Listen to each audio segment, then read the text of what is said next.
You have to make the decision whether you want to be a badass or whether you just want to be mediocre and everything's okay. But being a badass hurts real bad. Life isn't fair at all. At all. So what are you gonna do about it? It shouldn't be fair. It's a trial ground, it's a testing ground. It's built to make us harder. It's built to make us as strong as we can, to test us, to drive us. So, mentality is the only thing that gets us through life. I was an underdog. I knew that no one was coming back to help me. No one was gonna miracle me to be somebody special. Everybody that called me Nick, my dad, my mom, all my situations were on me now. And solely on me. So I had to start developing an indestructible mental toolbox. The most powerful weapon in the world. We walk around with it. It's our mind. You have to believe that you are here for a reason. That there's some reason, me getting beat up, me getting tortured, me being bullied, me being born with no foundation, me having to figure all this shit out on my own, figuring out this indestructible mental toolbox, had to be for a reason. And my reason, I believe now, I know for a fact, was to unlock the code of human potential. And for me to share that with people. I'm amazed at what a human being can actually do. I literally made this human being out of just like a whole bunch of scraps. And I started putting this scrap metal together. And after a while, I started learning more and more and more through pain and suffering, through all the failure I went through trying to build this person who's Goggin. The one thing that made me who I am today is being vulnerable. It's breaking myself down to the absolute rock bottom and being able to tell people who I am. And that's how I fixed it. Literally, being able to look somebody in the eye and say, you know what, man, I have a whole bunch of character problems, character flaws. I've lied about this. I've cheated here. I'm insecure here. This isn't the real me. I lied to you about that. I wanted your acceptance in life. Life created this person, me. Life created me to be this person that I was back in the day. And I had to realize, man, that's okay, man. It's not my fault. Now I gotta go back and fix this shit though. So a lot of this isn't your fault, why you do some things you do, why you feel the way you feel. But no one's coming back to save your ass.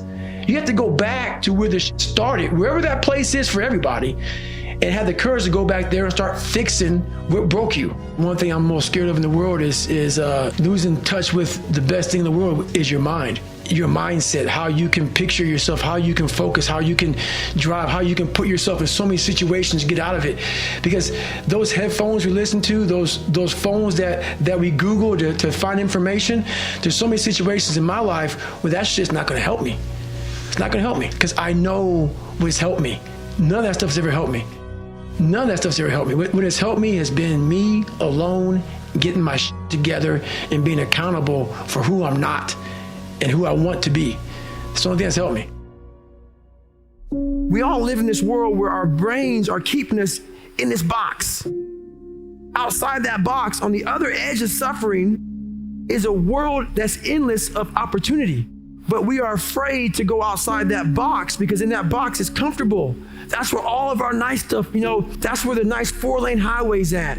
I know where the restrooms are at. I know where the gas stations are at. Outside that box, man, God gives you a shovel and says, man, start digging. That's not fun. But when you dig your own path to all kind of stuff that's unknown. And that's what I started realizing, man, like on the other end of this is some beautiful stuff. So I got outside my box and realized, man, 300 pounds, now look at me, I'm 185 pounds. And on the other side of the box was all this stuff. And I didn't know it was over there until I climbed the wall and saw it. I really started to enjoy the fact of seeing what the human mind was capable of and seeing that what is so horrendous, there's so much joy and glory in this shit. Taking souls, it's about finding energy and strength when you have none. There's energy all around us, but we think that we have to have it. It has to come externally a lot of times. We gotta have like a TV in front of us, watch somebody, listen to a podcast, listen to a great music. A lot of times in life it's fucking quiet. And those are the times when you want to run and hide. You gotta be able to find energy. You gotta make up games, make up tricks, make up whatever you can to get to the next evolution of life. When you're running, you run for hours. Days. The thing that makes me so pissed off in this world, man, is that so many people die with untapped potential because they think that someone else is better than them. And they were born, not with the greatest tools. You don't need shit. You need the ability to grind your ass into a fine powder. And when you're in that fine powder, find a way to build that motherfucker back up repeatedly. You have to always be willing to work. And a lot of people now are talking. I hear so much talk. I don't hear a lot of work. I hear a lot of people telling you what you should be doing, how you should be doing it, how you should be living. And I look at them and you're fat, you're out of shape, you look like shit, but you're telling the motherfucker how to live. The woe is me mentality. It's too hard. Life isn't fair. These things in life are not easy for me. You look to your left and you look to your right and you start to judge yourself off other people. Everything starts to corrupt your mind. You start to look around too much at other people and what they're doing, and that starts to corrupt your own dialogue. We are judging ourselves against too many fucking people. You have to judge yourself against yourself. This is a race against David Goggins and David Goggins alone. And once you can silence all that bullshit, all the outside interference and things that are attracting your mind to everything, you can then start to grow. We want to skip forward to peace. Let's skip all this pain and suffering and misery of real life. Let's cover it over, nice big blanket, and let's find peace. No, sorry, it's not possible. You gotta go into that fucking hellhole of life that you have that fucked you up and fix it.